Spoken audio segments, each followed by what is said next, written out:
Dilip Ghosh as a Panchayat Minister first visit at Navanno with officials.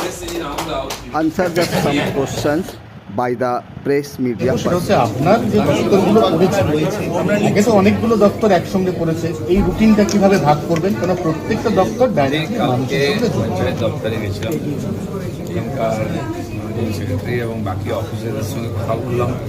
কাজকর্ম কতগুলো department আছে, অনেক বড় ব্যাপার। কার কি কাজ আছে, সমস্যা কি আছে, এই নিয়ে কথা হলো। আমি বললাম যে ঠিক আছে, এবারে তো পঞ্চায়েত এখানে বসে হবে না, পঞ্চায়েতে যেতে হবে, গ্রামে গিয়ে আপনাদের সঙ্গে গিয়ে জেলায় বসে আমরা ওখানকার সমস্যার সমাধান করব। তো সেই কথা হয়েছে। তাহলে একটা প্রাইমারি ক্লাস আমার হয়েছে, আজকে এখানে এলাম। মিনার সাহেব আছেন, সেক্রেটারি ডিপার্টমেন্ট আছে, যারা অফিসারদের সঙ্গে কথা হলো। একটা প্রাথমিক কাজকর্ম এখতিয়ার কতটা কি করেন, ট্রেনিং ইত্যাদি কথা হলো। বাকি চেম্বার আছে, ওখানে যাবো একটু, এখন বসবো, ওনার সঙ্গে বাকি কথাবার্তা বলবো।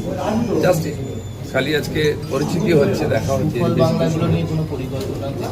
সব আগে জানি তো কি পরিস্থিতিতে আছে, আপনি সব হবে আর আপনারাও জানতে পারবেন। সচিবরা সরকারের ক্ষেত্রে আমরা অনেক সময় দেখেছি অভিযোগ এসেছে বিভিন্ন মহল থেকে, কৃষকেরা ন্যায্য মূল্যে তাদের যে দাবি অধিকার তা পায় না। আপনি এখন এই মন্ত্রিসভার মন্ত্রীদের দায়িত্ব, কালকে সেটা এমএসপি নিয়ে আমাদের চিফ মিনিস্টার দিয়েছেন, যে সমস্ত কিছু নিয়ে রিভিউ হচ্ছে, ভাবা হচ্ছে, কৃষকের যাতে সম্পূর্ণ তার মূল্য পায় সেটার চেষ্টা আমরা করি। এখন প্রাথমিক স্টেজে আছে, এখন মন্ত্রী ইত্যাদি দপ্তর ভাগ হয়নি। তবে আলুর ব্যাপারটা নিয়ে আমরা খানিকটা ডিসকাশন করলাম, কত ক্যাপাসিটি আলুর আমরা রাখি, এবারে বেশি আছে, ফলন বেশি হয়েছে। হিমঘরগুলো আমাদের আন্ডারে আছে, 500 কত হিমঘর, 574 তো তাতে আলু সাফিসিয়েন্ট আছে, 75 লাখ মেট্রিক টনের বেশি আছে। আর সেটা আমরা যাতে অন্য রাজ্যে আলু পাঠানো যায়, সেটাও সিএম কাল বলেছেন যে সারা ভারতবর্ষে আলু পাঠাবো, যাতে আমাদের কৃষকরা ব্যবসায়ীরা লাভ করতে পারে। আলুর বস্তা ফেলে দেওয়া হয়, আলুর দাম নেই, বস্তার দাম পাওয়া যায়। সেই পরিস্থিতি তুলে নিয়ে আসা যায়। তারা 2 টাকা কিলো করে আলু বিক্রি করে, সেটা যদি না হয় প্রতিদিন বিক্রি করে, আলু সাইড করে, তার পরিবর্তনে যে আমরা ভাববো করে চিন্তা ভাবনা করে দাদা একটাই প্রশ্ন, দাম বাধা রেজিস্ট্রেশন বা অভাবী বিক্রি আটকাতে কোনো দাম বাধা? এখনো কিছু আমি তো শুনিনি, শুনি কথা বলি, এনাদের যে এক্সপিরিয়েন্স আছে সেটার সঙ্গে কথা বলে জানাবো। দাদা আমার প্রশ্ন ছিল যে সচিবরা আপনাদের ফাইলটা রেডি করে দেবেন, ব্রিফ করে দেবেন আপনাকে, সই সাবুতগুলো আপনার কি করতে হবে। এক্ষেত্রে আপনি কি এক এক সপ্তাহের যে 6টা দিন, আপনি কি দিন ভাগ করে করে এই 3টে দপ্তরে বসার কথা ভাবছেন? কাজ যেখানে বেশি হবে সেখানে বেশি সময় দিতে হবে। নিঃসন্দেহে সব জায়গায় যাবো, সব অফিস গিয়ে সবার সঙ্গে কথা বলবো।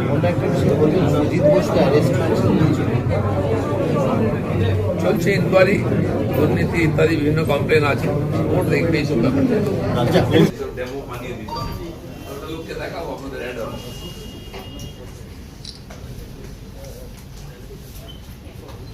এখানে কিছু না, ছবি নিন, বাড়ি যান, আবার কোনো আসছে।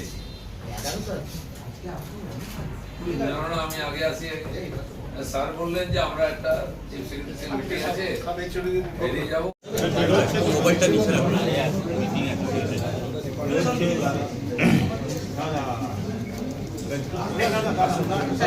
দাদা নতুন দপ্তরে আপনাকে অভিনন্দন। প্রথমে যেটা জানতে চাইবো সেটা হচ্ছে আপনার যে দপ্তরগুলো পড়েছে আগে তো অনেকগুলো দপ্তর একসঙ্গে পড়েছে, এই রুটিনটা কিভাবে ভাগ করবেন? কেন প্রত্যেকটা দপ্তর ডাইরেক্টলি মানুষের সঙ্গে যুক্ত। পঞ্চায়েত দপ্তরে গেছিলাম, এখানকার সেক্রেটারি এবং বাকি অফিসারদের সঙ্গে কথা বললাম।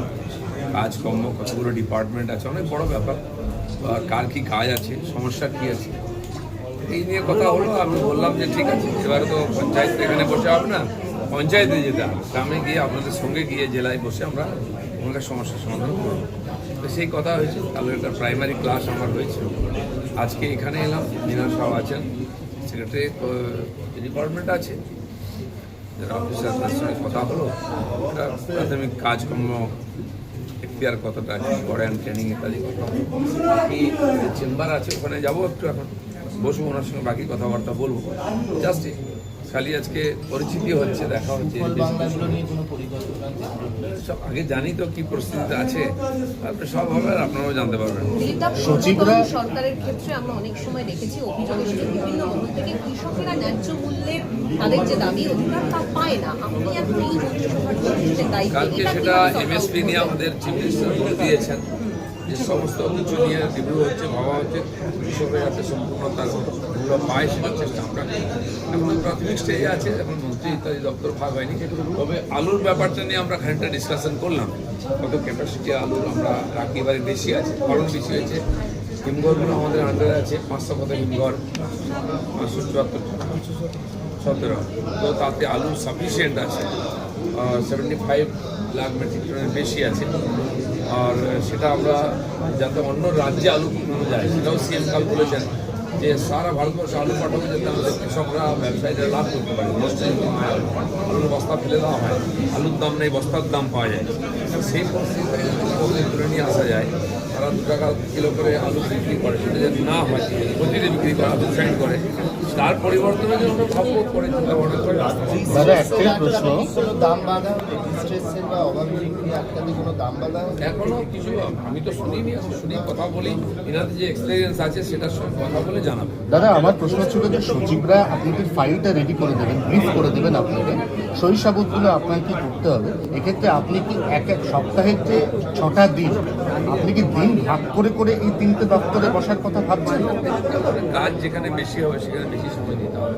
নিঃসন্দেহে সব জায়গায় যাবো, সব অফিস গিয়ে সবার সঙ্গে কথা বলবো।